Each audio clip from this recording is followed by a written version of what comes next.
चलिए तो स्टार्ट करते हैं आज की प्रॉब्लम। एक क्वेश्चन है हमारा, क्वेश्चन नंबर 1 मान लीजिए। इसका क्वेश्चन है कि 1x y plus z 1y z plus x 1 z x plus y का मान ज्ञात कीजिए।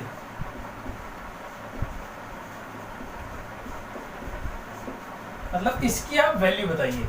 अब देखिए वैल्यू बताने के आपके पास बहुत सारे मेथड हो जाएंगे। जब डिटरमिनेट जब लास्ट में कंप्लीट होगा तो आपके पास एक से ज़्यादा मेथड जरूर होंगे। तो अभी रिसेंट में हमने कुछ प्रॉपर्टीज़ पढ़ी हैं, तो आज जो हम मेथड सीखेंगे वो प्रॉपर्टीज़ की हेल्प से सीखेंगे।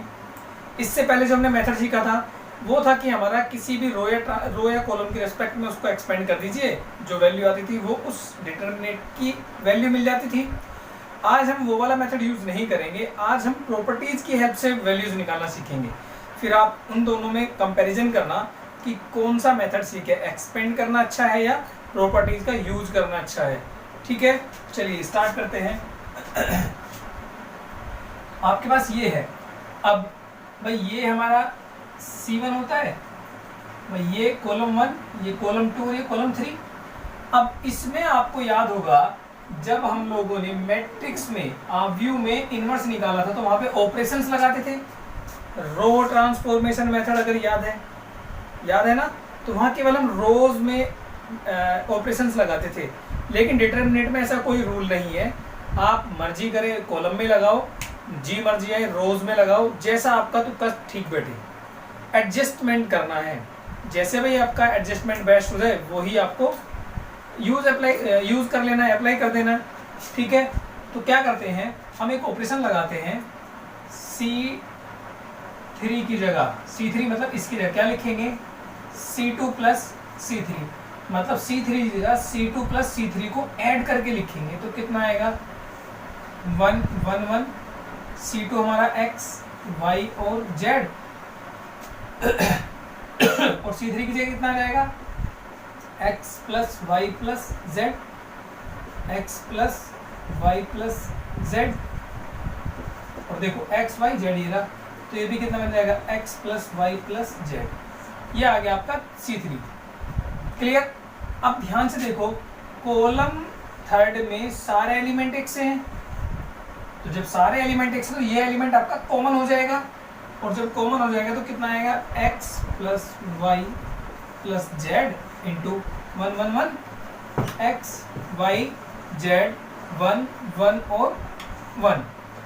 ठीक है, अब यहाँ पे हमारा कॉलम 1 और कॉलम 3 दोनों एक से हो गए।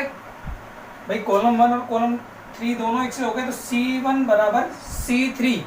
जब दो कॉलम एक से होते हैं तो मैट्रिक्स की वैल्यू कितनी होती है, प्रॉपर्टी 2 याद करो। अगर किसी कॉलम में किसी डिटरमिनेट में अगर किसी डिटरमिनेट की दो रो या कोई भी दो कॉलम एक जैसे हैं तो मैट्रिक्स की वैल्यू क्या हो जाती है 0। तो इस पूरे की जगह क्या रख देंगे आप 0, तो कितना आएगा x plus y plus z into 0 बराबर 0। तो ये आया आपका आंसर। तो ध्यान रखिए, जब आपको प्रॉपर्टी मेमोराइज हो जाएंगी, याद हो जाएंगी, तो डिटरमिनेट की वैल्यू निकालना और भी आसान हो जाएगा। क्लियर हुआ कॉन्सेप्ट। अब एक और क्वेश्चन करते हैं, तो जो थोड़ा बहुत डाउट होगा वो भी आपका क्लियर हो जाएगा, बट डरे ना।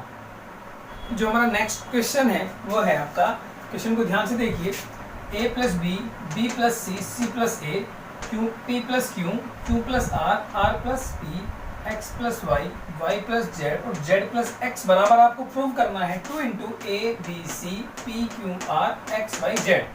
और कंडीशन है विदाउट एक्सपेंड, मतलब बिना विस्तार किए। ऐसा नहीं है कि आप इधर का एक्सपेंड कर दें, इधर का कर दें, लेफ्ट हैंड साइड बराबर राइट हैंड साइड प्रूव कर दें, वो नहीं करना।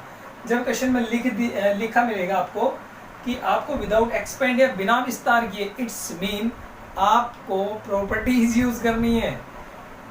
क्लियर हुई बात। जहां भी क्वेश्चन में आपको लिखा मिलेगा कि आपको एक्सपेंड नहीं करना है, इट्स मीन आपको वहां पर प्रॉपर्टीज यूज करनी है, इतना ध्यान रखिए। चलिए तो स्टार्ट करते हैं। जो हमारा लेफ्ट हैंड साइड है वो ये है हमारा, कितना a plus b b plus c, c plus ए,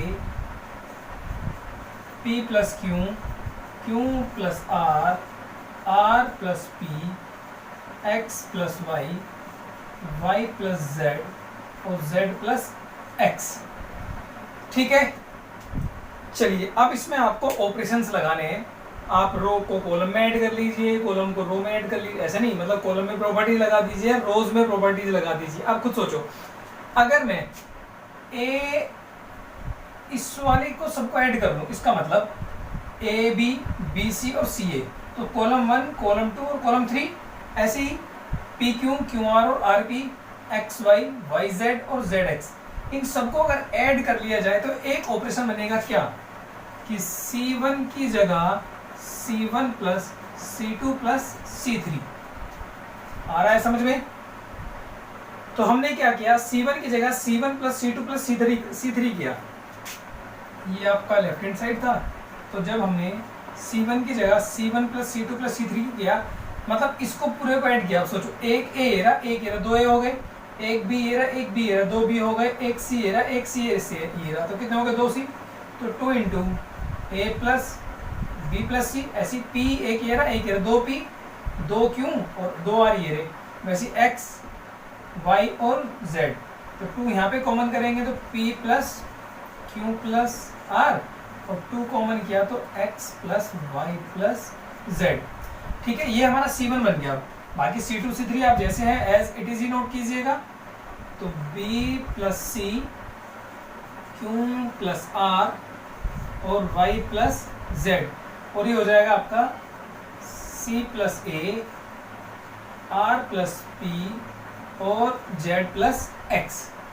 ठीक है, यहाँ तक बात समझ में आई।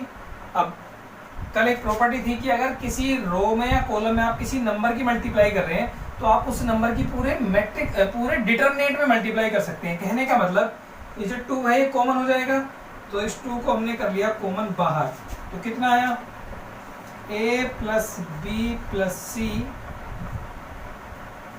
P plus q plus r, x plus y और प्लस का जेड, और यहाँ पे कितना बचेगा कॉलम 2 में, b प्लस सी। ध्यान से सुनते रहिएगा बेटा, एक बार अगर कॉन्सेप्ट समझ में आ गया तो आपको डिटरमिनेंट और भी आसान लगेगा। बहुत आसान टॉपिक है, बस ध्यान से सुनना है और देखना है कि मैं क्या कर रहा हूँ क्वेश्चन में और आप क्या करते हैं, इसीलिए गड़बड़ हो जाती है। ठीक है, तो 2 कॉमन करने के बाद हमारे पास डिटरमिनेंट बचा ये वाला। अब क्या करना, अब सोचो, अब ध्यान से देखो, मुझे थर्ड कॉलम में C1, C, R और Z बनाना है। अब कैसे बनेगा, अगर मैं कॉलम 1 में से इसी को उड़ा दूं तो कुछ ना कुछ तो बचेगा ना। क्या बचेगा, सोचो, C से C कैंसिल, B से B कैंसिल, उड़ाओ फटाफट। तो जो ऑपरेशन लगा अब वो यहाँ पे लिखा जा रहा है भाई। चलो ऑपरेशन तो मैं यहीं पे लिख देता हूँ कि C3 की जगह C1 माइनस C3, मतलब C1 में से C3 को घटाकर लिखना है आपको। तो ये आ जाएगा आपका 2 तो कॉमन है बाहर, C1 हमारा जैसा है वो वैसे ही रहेगा। या पहले C1 में चेंज कर लेते हैं, पहले C1 में चेंज कर लेते हैं, थोड़ा क्वेश्चन आसान हो जाएगा। तो पहले C1 में चेंज करते हैं, C1 की जगह C1 माइनस C2। भाई C1 में से C2 को उड़ाओ पहले, तो कितना बचेगा, B से B कैंसिल, क्या बचेगा A। यहाँ PQR में से Q और R कैंसिल, तो क्या बचेगा P, और YZ में से YZ कैंसिल, तो कितना बचेगा X। ये आपका C1 बन गया। C2 कितना हमारा, B प्लस सी, Q plus R, Y plus Z, और C3 है हमारा C plus A, R plus P और Z प्लस X। ठीक है, अब C देखो, C1 हमारा कौन बना, APX बन गया सेम। अब C2 की बारी है, C2 कैसे बनाएंगे, सोचो सोचो सोचो कैसे बनाएंगे। अब पहले C3 में ऑपरेशन लगाते हैं। भाई अगर इसकी जगह इसमें से मैं इसको सब्ट्रैक्ट कर दूं तो ए से कैंसिल सी बचेगा, पी से पी कैंसिल आर बच जाएगा, एक्स से एक्स कैंसिल जेड बच जाएगा। तो C3 की जगह C3 माइनस C1 कर सकते हैं। ऑपरेशन बिल्कुल वैसे ही लगेंगे जैसे हमने रो ट्रांसफॉर्मेशन मेथड मैट्रिक्स में लगाए थे, ऐसे इसी में लगना है। किसी कॉलम में से किसी कॉलम को घटाओ, कोई फर्क नहीं पड़ेगा, बस सबके साथ रूल अप्लाई करना है। तो चलिए, तो जो हमारा C1 है वो सेम रहेगा, A P और X। C2 में हमें कोई चेंज ही नहीं करना, B plus C Q plus R और Y प्लस Z। अब C3 की जगह C3 में C1 सब्ट्रैक्ट करना है, तो C प्लस A में से A जाएगा, कितना बचेगा C। R प्लस P में से P जाएगा तो कितना बचेगा R। Z प्लस X में से X जाएगा तो कितना बचेगा आपका Z। ठीक है, अब देखो C1 और C3 हमारे जैसे आने चाहिए थे वो आ गए। अब आपको C2 में ऑपरेशन और लगाना है। C2 की जगह क्या करेंगे भाई, C एक्स्ट्रा है तो इसमें से ये वाला घटा दो, ये C कैंसिल, B बच जाएगा, R में से R कैंसिल बच जाएगा, Z में Z कैंसिल तो Y बच जाएगा। तो नेक्स्ट ऑपरेशन लगेगा C2।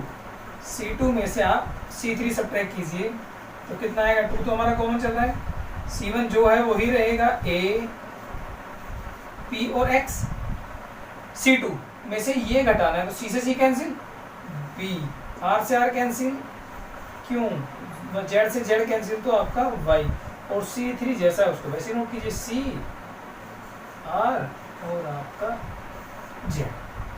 ठीक है, हमने कहीं भी कहीं एक्सपेंड किया हो, कुछ नहीं किया, विदाउट एक्सपेंड किया है ना, तो बराबर कितना आ गया आपका ये राइट हैंड साइड। ये जो ऑपरेशंस वाले मेथड होते हैं यही हमारे विदाउट एक्सपेंड मेथड होते हैं। तो ध्यान रखिए, कहीं आप अब यहाँ पे देखिए प्रॉपर्टी लगी है हमारी, कल मैंने बताया था अगर किसी रो या कॉलम में किसी पर्टिकुलर नंबर की मल्टीप्लाई हो रही है तो आप उसको बाहर निकाल दीजिए, उसकी मल्टीप्लाई पूरे डिटरमिनेंट में कर दीजिए तो वही वैल्यू रहती है। अब अगर आप प्रॉपर्टीज भूल जाएंगे तो फिर क्वेश्चन रुक जाएगा। इसीलिए एक बार प्रॉपर्टीज वाला वीडियो देखिए, फिर इस वाले वीडियो को कंटिन्यू करें तो आपको चीज़ें जल्दी समझ में आएंगी और थोड़ा बहुत डाउट होगा वो वैसे क्लियर हो जाएगा। अगर जो हमारा नेक्स्ट क्वेश्चन है वो है आपका 1 1 1 x y z और x square y square z square बराबर आपको प्रूव करना है x minus y, y minus z और z माइनस एक्स। अब उसने ये नहीं लिखा कि विदाउट एक्सपेंड या विद एक्सपेंड। अब क्या करना है आपको, आपको बस ये प्रूव करके दिखाना है। तो जो लेफ्ट हैंड साइड में है हमारा वो क्या है, लेफ्ट हैंड साइड है हमारा 1 1 1 x y z x square y square और जेड स्क्वायर।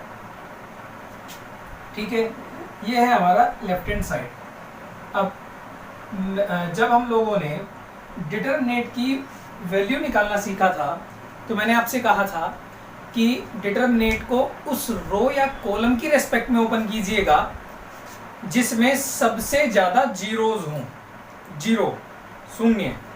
अब पूरे मैट्रिक्स पूरे डिटरमिनेंट में कहीं जीरो नहीं है। अगर जीरो नहीं है तो आप जीरो बनाने का ट्राई करें। अगर जीरो बन रहा है तो जीरो बना लें। जीरो बनाने के लिए आप कोई ऑपरेशन लगाएं। अब ये आपको सोचना है कि जीरो कैसे बनेगा, एक बार मैं बता देता हूँ फिर आप सीख जाएंगे आराम से। अब खुद सोचो, अगर मैं इस वन में से ये वाला वन सब्ट्रैक्ट करूँ तो जीरो बनेगा, और इस वाले वन में से ये वाला सब्ट्रैक्ट करूँ तो जीरो बनेगा। फिर आप ये भी कहेंगे सर इस वाले वन में से इसको सब्ट्रैक्ट कर तो यहाँ भी जीरो बन जाएगा। फिर तो बेटा पूरी रो में जीरो बन जाएगा और प्रॉपर्टी लग जाएगी। अगर किसी डिटरमिनेंट की कोई रो या कॉलम के सारे एलिमेंट जीरो हैं तो पूरे डिटरमिनेंट की वैल्यू जीरो बैठ जाएगी। फिर ये तो प्रूव होने से गया। कहने का मतलब, अगर आपको जीरो बनानी है तो आप मैक्सिमम 2 जीरो बना सकते हैं। जैसे इस टाइप का कंडीशन हुआ, मैक्सिमम 2 जीरो, मतलब एक स्पेशल रो या एक कॉलम में आप ज़्यादा से ज़्यादा 2 जीरो बना सकते हैं। अब इसको सोल्व करने के चक्कर में यहाँ जीरो बन जाओ तो उससे हमें कोई इम्पैक्ट नहीं है, उसकी कोई टेंशन नहीं लेनी। मैं पर्टिकुलर रो की या पर्टिकुलर कॉलम के बारे में बोल रहा हूँ। अगर आप ऑपरेशंस लगा के जीरो बनाएं तो आप ज़्यादा से ज़्यादा 2 जीरो बना सकते हैं, 3 नहीं बना सकते। हाँ, अगर मैं इन दोनों मतलब यहाँ पे और यहाँ पे जीरो बनाऊँ और साथ में यहाँ पर भी कहीं जीरो बन जाए तो हमें कोई दिक्कत नहीं है, क्योंकि वो रो चेंज हो जाएगी या कॉलम चेंज हो जाएगा। आ रही है बात समझ में? तो आप जब जीरो बनाए तो मैक्सिमम एक रो या एक कॉलम में ज़्यादा से ज़्यादा 2 जीरो बना सकते हैं। चलिए तो जीरो बनाने का काम स्टार्ट करते हैं। अब सबसे पहले C1 की जगह चेंज करते हैं, तो C1 की जगह चेंज कीजिए C1 माइनस C2।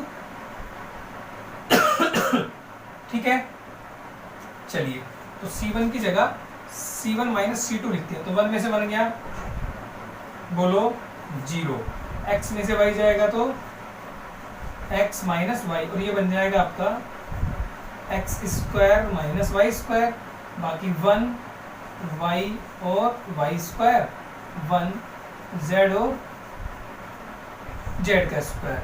ठीक है, यहाँ तक बात समझ में आई। अब देखो यहाँ पर x माइनस वाई है, यहाँ भी आपको x माइनस वाई मिलेगा। क्यों? क्योंकि आपको पता है x square minus y square बराबर कितना हो जाएगा, x माइनस वाई और x प्लस वाई। ये तो इतना तो आती है। तो इस पूरे कॉलम में ये एलिमेंट कॉमन हो जाएगा। जब पूरी रो इसमें पूरे कॉलम में एलिमेंट कॉमन है तो इसको कॉमन वाले को बाहर लिख दीजिए। कहने का मतलब x माइनस वाई हमने लिख दिया बाहर, तो कितना बचा 0, यहाँ पर 1 बचेगा और नीचे बचेगा x प्लस वाई, और यहाँ 1 1 y और z, और ये y square minus z square. देखिए अभी हम लोग क्वेश्चन को सोल्व करना सीख रहे हैं, इसलिए एक बार में एक ऑपरेशन लगा रहे हैं। जब हम लोग सीख जाएंगे तो आप एक बार में 2 ऑपरेशन 3 ऑपरेशन भी लगा सकते हैं, उसमें कोई प्रॉब्लम नहीं है। लेकिन पहले एक बार कॉन्सेप्ट सीख जाएं, फिर आप 2 ऑपरेशन एक साथ लगाओ 3 लगाओ, उससे फर्क नहीं पड़ता। चलिए तो अब नेक्स्ट करेंगे। अब आपका टारगेट है यहाँ पे 0 बनाने का, क्योंकि यही बन सकती है, तो इसमें से इसको घटा दें 0 बन जाएगी।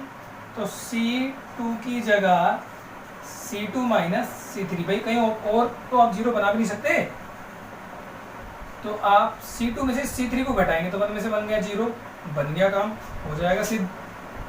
तो ये हो गया आपका। रिमेनिंग क्वेश्चन क्या चल रहा है हमारा क्वेश्चन जो चलेगा वो आ जाएगा बचकर ये क्या कि x minus y 0 1 x plus y. अब 1 में से बन गया 0, y में से z जाएगा तो y माइनस z, और नीचे बचेगा y square minus z square. आगे कितना बचेगा 1 z और z का स्क्वायर। ठीक है, अब देखिए यहाँ पर भी y माइनस जेड कॉमन होगा, यहाँ से भी y माइनस जेड कॉमन होगा, तो पूरे कॉलम में से y माइनस जेड कॉमन, उसको बाहर निकालिए। अब एक बात ध्यान रखिएगा, जब डिटर्मिनेंट में हम लोग किसी रो या कॉलम में से एलिमेंट कॉमन करते हैं तो वह एलिमेंट मल्टीपल में लिखे जाते हैं, रूल है। जैसे भाई यहाँ पे हमने इसमें से कॉलम 1 में से x माइनस वाई कॉमन किया था तो यहाँ गया। अब यहाँ पे आप कॉलम 2 में से y माइनस जेड कॉमन करेंगे तो y minus z x minus y की मल्टीप्लाई में जाएगा। इट्स मीन ब्रैकेट में लिखा जाएगा तो अपने आप मल्टीप्लाई में हो गया। कितना बचेगा 0 0 1, यहाँ पे 1, यहाँ पे कितना बचेगा 1, और यहाँ पे बचेगा आपका x प्लस वाई, और यहाँ कितना बचेगा y प्लस जेड और z, और ये आपका z का स्क्वायर। ठीक है, अब आप चाहें तो यहाँ भी 0 बना सकते हैं, कोई प्रॉब्लम नहीं है, और नहीं चाहें तो आप इसकी रेस्पेक्ट में ओपन कर दीजिए, किसकी, एक्सपेंड विद रो 1, क्योंकि रो 1 में देखो 2 0 है ना, तो मैंने कहा था जिसमें ज़्यादा 0 होंगी उसकी रेस्पेक्ट में एक्सपेंड करेंगे। तो अब लिखेंगे आप expand with respect to row 1 capital R1। Hindi में लिखेंगे R1 के सापेक्ष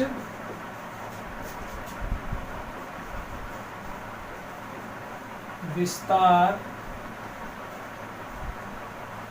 करने पर, जब आप इसका R1 के सापेक्ष विस्तार करेंगे तो कितना आएगा x minus y y minus Z.